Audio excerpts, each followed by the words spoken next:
In this lesson, we'll be covering cleaning and drying and finishing the turkey tail. In the full mount process, the turkey tail is done completely separately throughout the entire process. We do not keep it attached to the bird as you saw in the skinning, and we deal with it as a separate entity, which is kind of nice in this particular case because we can piece the bird out as we're working on it. It gives you more time to work on different parts of it. Some of the tools we're going to be needing are this short nose, needle nose pliers. This is for grabbing meat out between the quills. Using our scalpel handle and our 22 scalpel blade. Have our curved scissors you can get from Mackenzie. And then just a wire brush. We'll also be using the powdered borax and our fleshing wheel, the same wheel we use for fleshing the bird.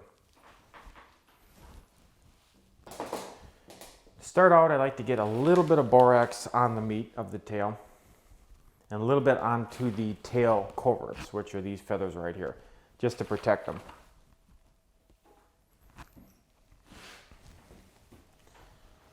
I start out by cutting on top of the tail coverts. You're just scraping right along the top of them. There's not much meat on the top, but there's enough there I like to cut a little bit of it off.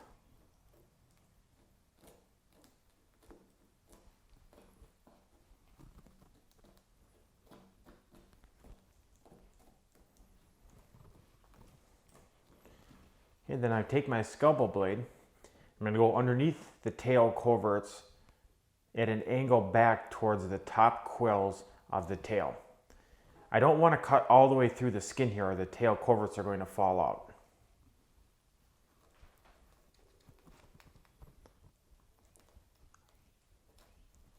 I'm cutting in about 1/4 of an inch and I'm angling down. I'm cutting the meat out along the top of the tail quills.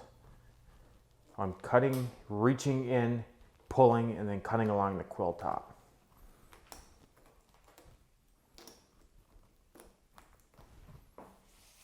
I'm going to repeat that process on this side.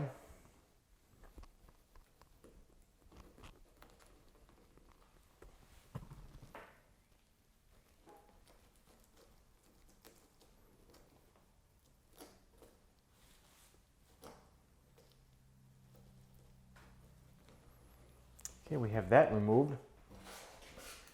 There's a bone that runs right in the center of the tail. We need to cut through that. We can't cut through it with our scalpel.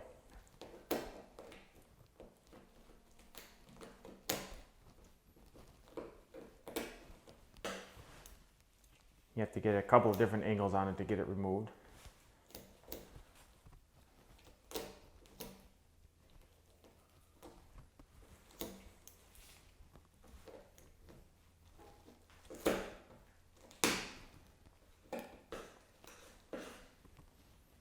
Okay, you can see we have that removed.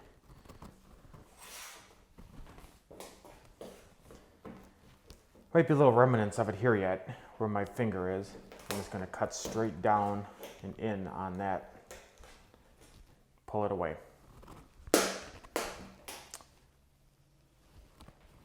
Flip the tail over. See, there's quite a bit of meat yet on the back side of the tail. So it's the same process. We're going to go right along the quills, cutting out.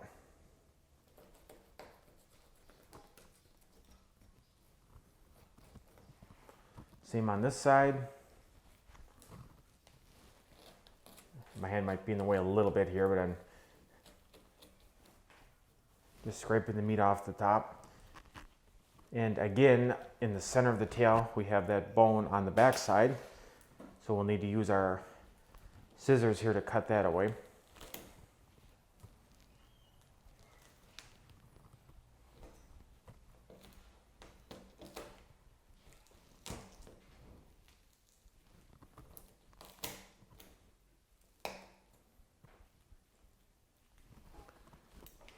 There's still a little bit of that bone right here, my finger, that's right in the center. We need to get that removed. If we don't, it'll distort the tail when we're trying to spread it out.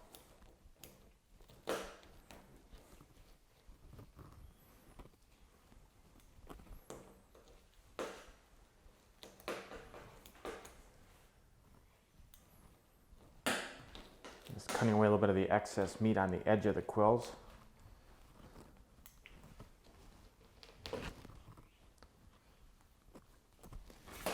And put some borax on the tail on both sides. And we're going to put it on the wheel to remove the excess meat and weaken the rest of the meat up so we can use our needle nose to remove the rest. Now we're going to wheel off the excess meat.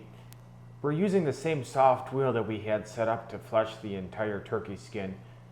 You can also use a coarse wheel for this. Either one is fine.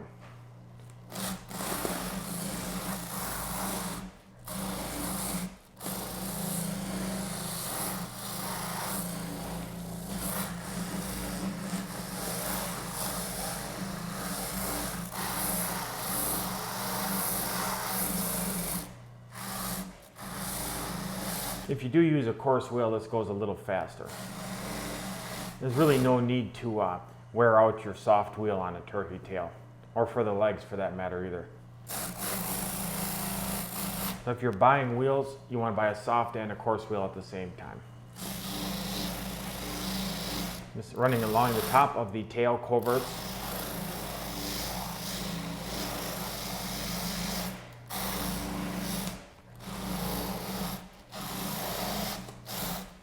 Back at the tail quills themselves.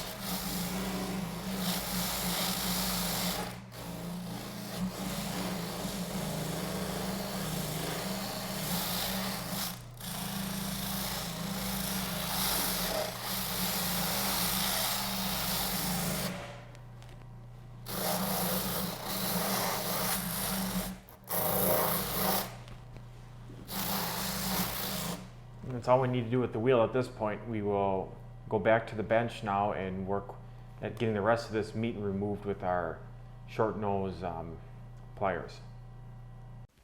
I like to take a little bit more borax and just spread it on here. It gives our pliers something to hold on to. We're going to be reaching between these tail quills and underneath the coverts and pulling the meat out. You don't want to remove too much meat that the coverts and the tail feathers themselves start falling apart. If that does happen, you can still work with it just fine. You would just have to wash those separately, dry them separately, and put them back together separately. But if we can keep it as one complete tail unit, it makes things a lot easier.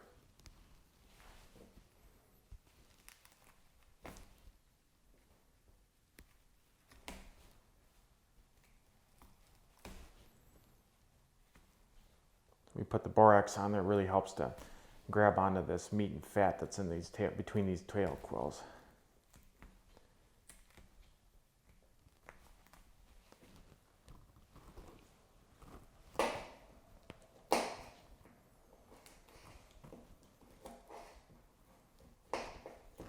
Just reaching underneath those coverts, there's quite a bit of meat under there.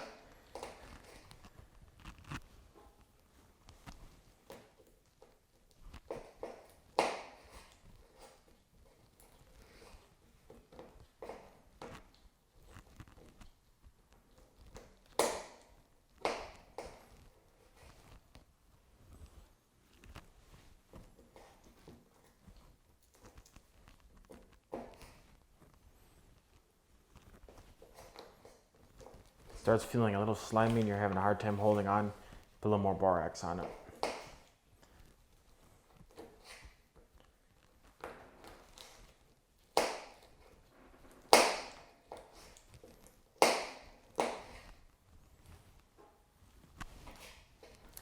If you don't have a stainless steel bench like I'm working on here, you can work right on newspapers for this.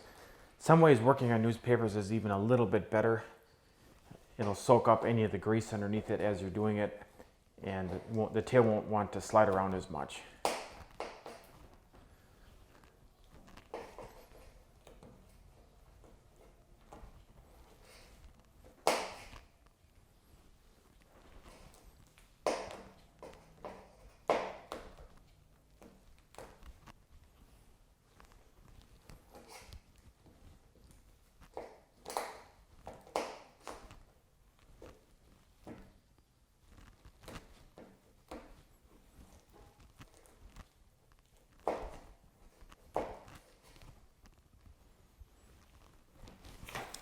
More borax on it.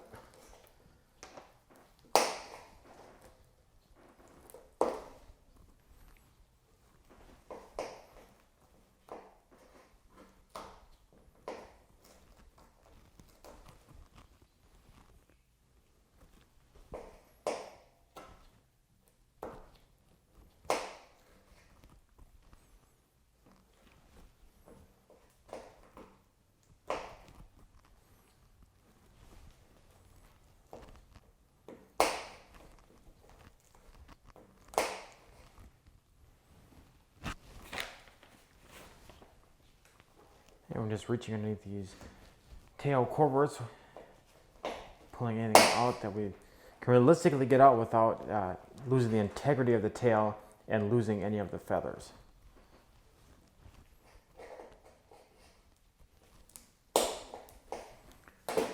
Flip it over. And we'll do the same on the back side. A little borax on it.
You're at the center of the tail, and we have a little bit of that bone we removed most of earlier here yet, so I'm just pulling that out.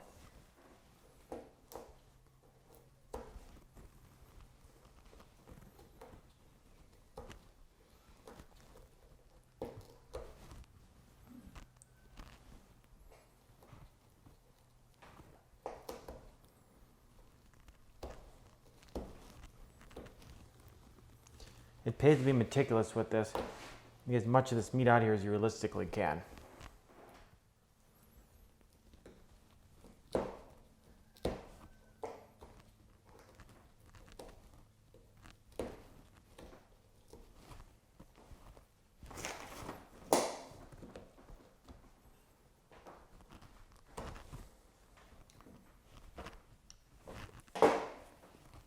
Okay, now that we've got almost all the meat removed, we're going to move back to the wheel one more time. Just removing any of the last little bit of meat we couldn't remove with our pliers.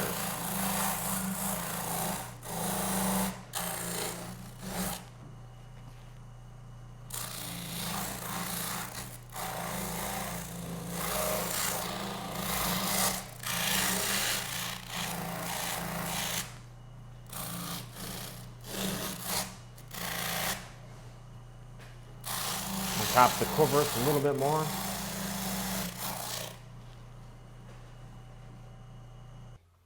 We have all the meat removed from the tail quills and from underneath and on top of the tail coverts. If you feel there's still a little bit here, you can use your wire brush to get rid of the rest of it at the edge of these quills. Normally the wheel will take that off.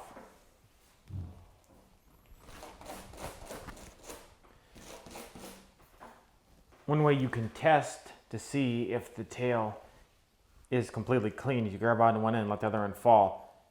And if it does this kind of a movement, you know you have everything removed. You can also try spreading it out, and if it spreads out nicely, you know you're clean. Now we'll get the tail washed. To wash the tail, we're going to be using commercial Dawn dish soap. You can also use the dish soap you just buy at the grocery store or the hardware store. If you can get commercial Dawn, it's a little bit better.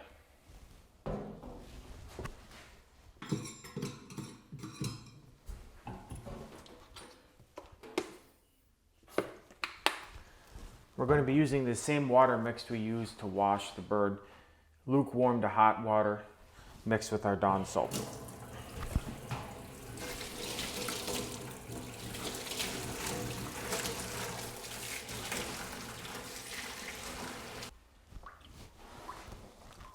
We're going to go ahead and drop our tail into our lukewarm to hot soap water mix.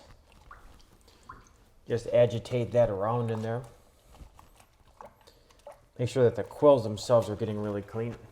I like to pick it up and just run that water through those tail feathers. This was a relatively clean tail. Sometimes you can get tails in that are all chewed up and that have blood on them and other bodily fluids from the turkey on them. You get a kind of a ratty look to them. So you might want to soak those a little bit more and spend a little more time trying to clean them. In some cases you can't clean them, and you either have to live with that ratty look or use a different tail.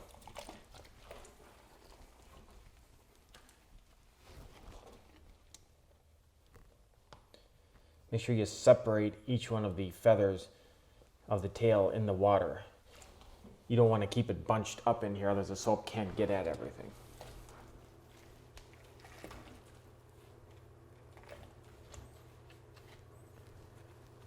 Now in the other sink I have that filled up with just clear cold water, and that's our rinse water. Same procedure, put it in, agitate it around. Run your hands over the top of the tail feathers as you're doing it to help get the soap out.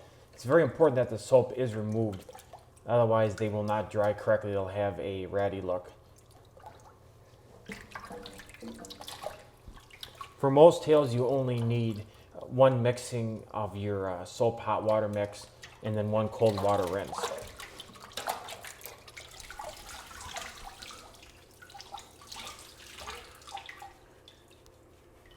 If you have a sprayer on your sink, like I do here, you can also run that through it.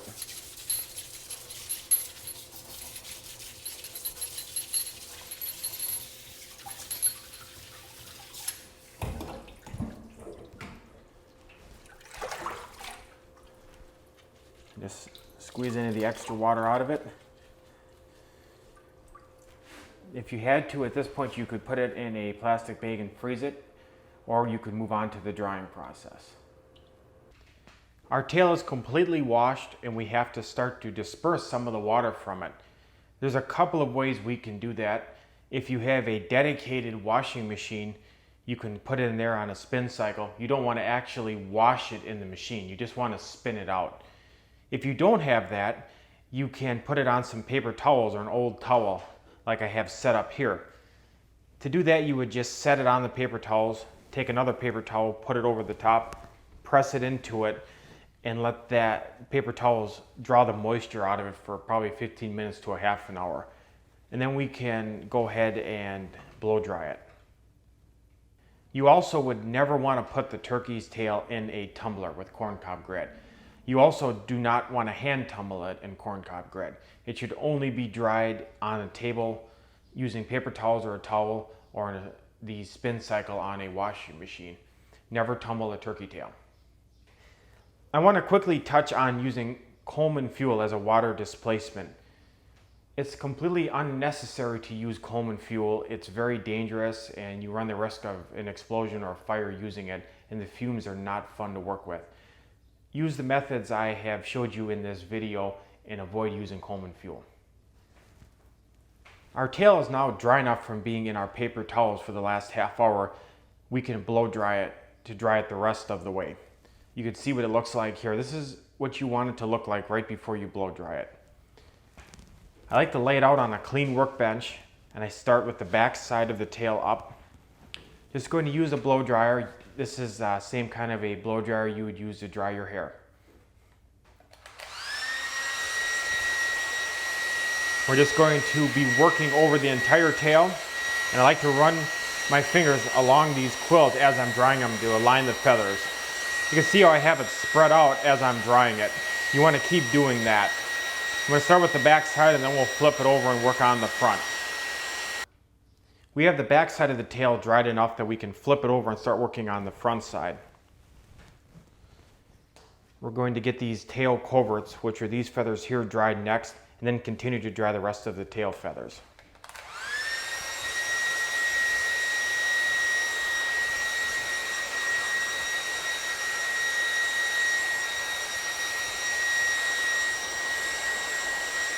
Our tail is now completely dried and we're ready to position it. To start, we're going to take some freezer paper with the shiny side up. We're going to put it underneath the end of these tail quills. We're going to spread the tail out into a full strut position. It's up to you how much of a fan you want on your tail. A lot of people will do them with a slight V like you see here, and that's fine. I like a nice full looking tail. As you look at reference pictures, you'll see them strutting in various ways, so either way is correct. Most customers want as big of a looking tail as possible. I just think it looks nicer.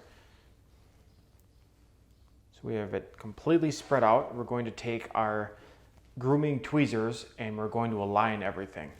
We're going to start out by aligning some of the tail coverts. You can see they're all disheveled from being dried.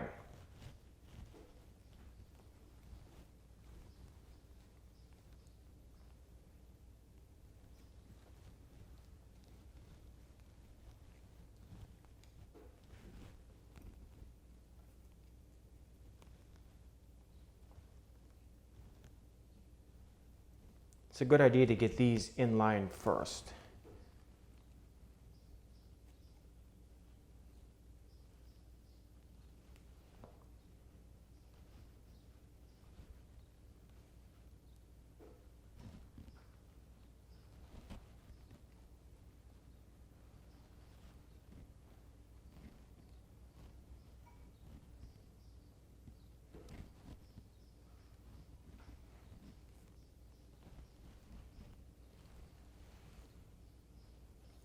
You just want to get them roughly lined up.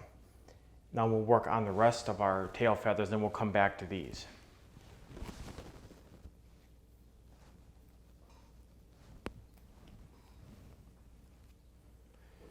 Sometimes during the drying process, the tail feathers themselves can fall underneath each other and get caught underneath each other. So you need to bring them out all the way down to the base of the quill and make sure they're freed up and they're lining up correctly.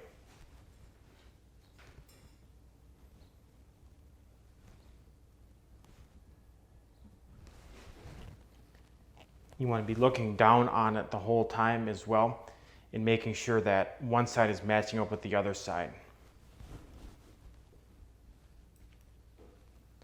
On some poses you can have one side a little more flared down than the other if it's angling its tail. Most of the time when you're doing a full strut mount, the tail will be straight on as you're looking at it. Even though a lot of times when turkeys are strutting, they will angle their tail at another turkey.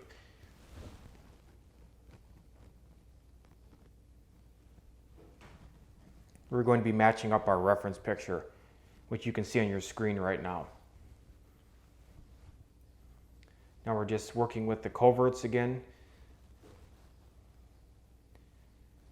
Make sure they're all lined up properly.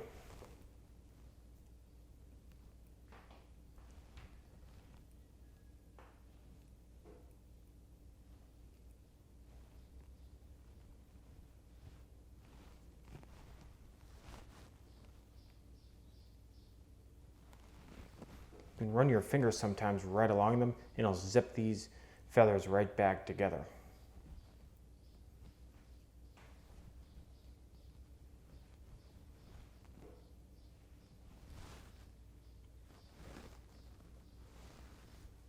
Okay, now that we have it roughly where we want it, we can put the curve in it. All poses of turkeys have somewhat of a curve in them. And we're going to recreate that curve using the top of a spray can lid. This works really good for it. It's almost perfect and exact for a full strut pose or for a flying pose.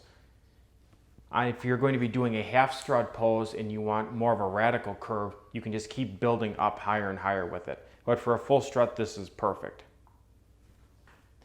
If you lose your tail feathers or your tail coverts during the fleshing process, or if they come loose as you're working on it, now is the time to put them back in place. You can simply lift up any of these feathers and push them in so they line up here. I'm going to be using a flathead screwdriver. I'm going to go underneath and lift up the tail underneath the freezer paper. I'm just going to slide that spray can lid underneath. Make sure everything's still lined up correctly. One of the tricks you saw me do is I completely laid out the tail how I wanted it, flat on the workbench. If you do it after you put your spray can lid under, it can be a little harder to get it to look this neat. It's just a little trick and it makes the process that much faster. Now that we have it jacked up on our spray can lid, we just look it over one more time to make sure everything's still lining up. It looks like everything is really good here. I'm not seeing anything out of line. This is your last chance to groom anything before we start locking everything in place. You want to make sure you have it where you want it now.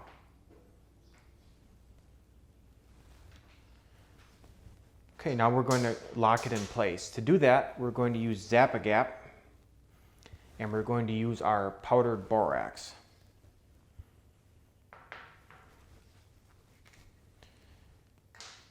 First step is we're going to put some Zap-A-Gap on the tail coverts and on the feather quills. You don't need to put a lot of it on here to start. We're going to take some of our powdered borax and we're just going to sprinkle it over the top of that Zap-A-Gap. And what you're going to get here is an instant reaction that's going to harden out that Zap-A-Gap. Also, by sprinkling the borax on here, if there is a little bit of meat or fat left in these feather quills, that'll help to preserve it. But if you clean it out like we talked about, there won't be anything left.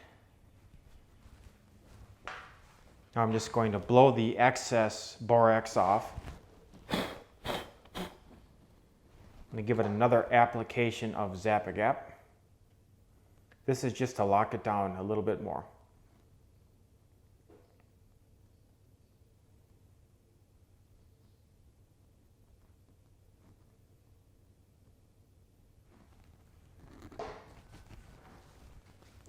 And then repeat the process again with a little bit of your powdered borax. And when that hits it, it's going to immediately harden it out. You'll be surprised at how tough this is, this Zap-A-Gap powdered borax mix. Definitely going to hold everything in place. When the borax hits the Zap-A-Gap, it heats up quite a bit. So you want to make sure you don't have any Zap-A-Gap on your fingers when you touch the borax. Okay, we've blown off the excess. Now we're going to lock it down completely using hot glue. This particular hot glue gun we use is from Uline Shipping Supply. This is what they use for sealing up cartons. This thing can get up to over 400 degrees very quickly. I use it all the time in the turkey shop. You don't have to buy a gun like this. The kind of guns you can buy at a craft store will work, but they don't heat up anywhere nearly as quickly. The type of glue stick I'm using is a special kind of glue stick used for woodworking. It's very tough and durable. I would definitely recommend this for turkey work.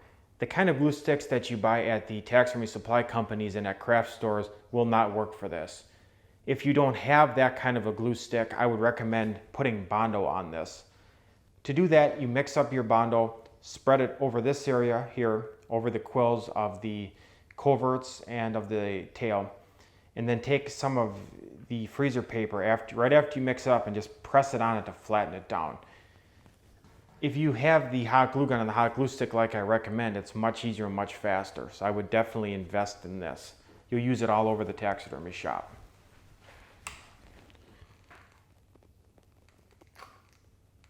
We're just putting enough on to cover all of the feather quills.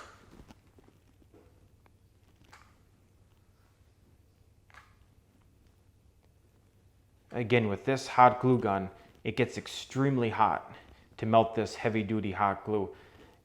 It'll give you some pretty severe burns if you would touch it at this point, so be careful with that.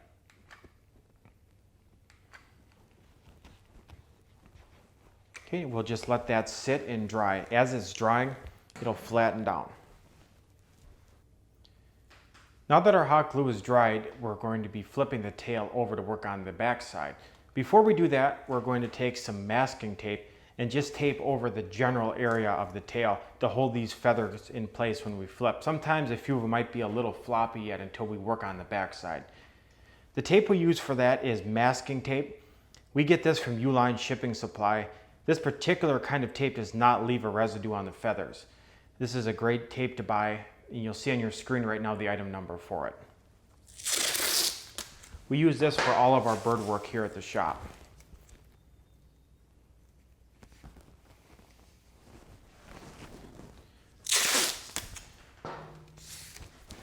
You just want to let it lightly rest right on the top of the feathers. You don't have to push it in too hard.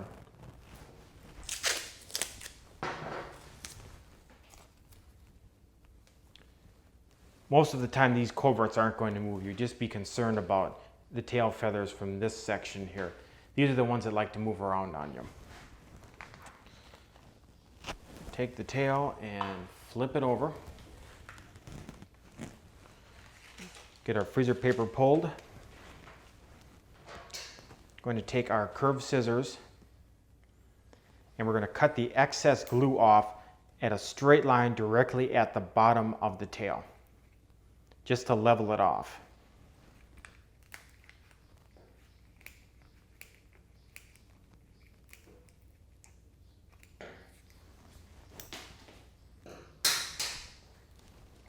A little bit on this end I want to get off yet. You want this to be as level as possible.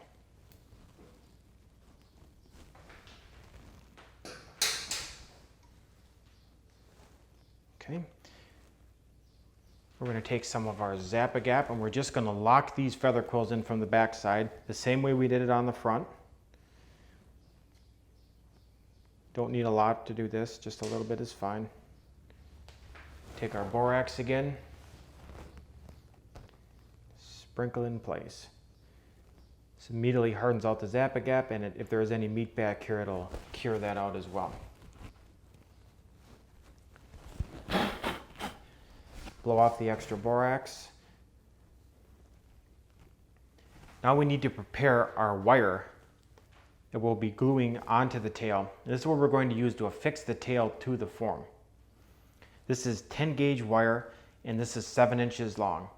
We need to sharpen both ends of it before we attach it to the tail. We're going to go to our grinder for that.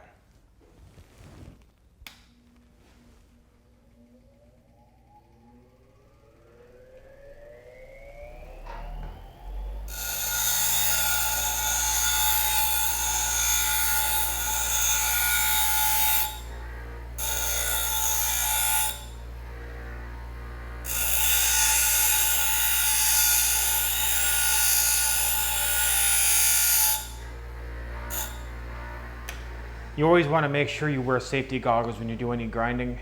In bird work, you're always going to be grinding wire. On turkeys, you can't sharpen it with our shears. You have to use the grinder to get it a nice sharp point. It makes it much easier to push the different wire we're going to be using into the foam. This is an electrician's pliers. It's a heavy duty pliers.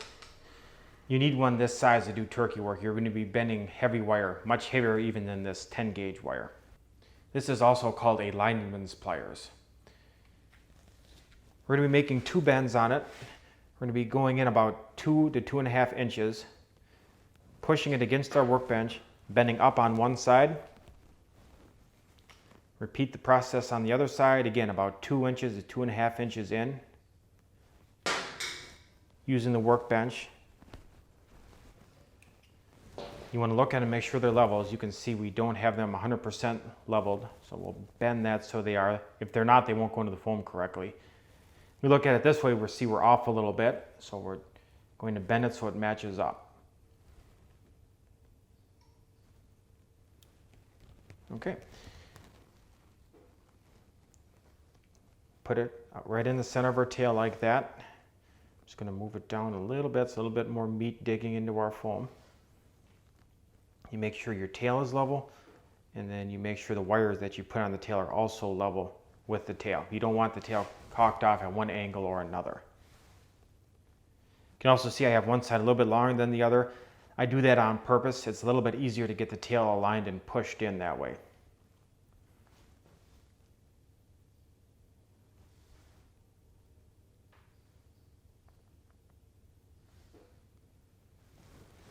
Now we're going to lock it in place with our Zap-A-Gap. You just put the Zap-A-Gap right over the top of the wire onto the quills. Take a little bit of our powdered borax and sprinkle it in place. This will immediately lock that wire in.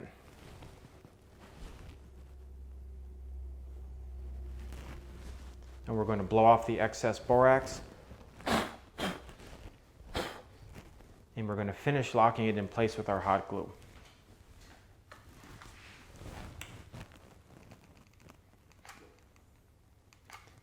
You want to use plenty of hot glue for this.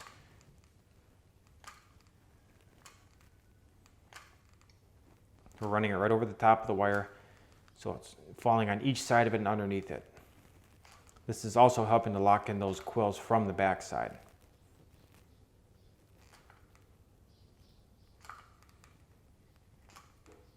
Do one bead up on the top part just to help hold these feather quills in place. We have complete coverage. As this cures out, it's going to sink down in between those feather quills and flatten itself out.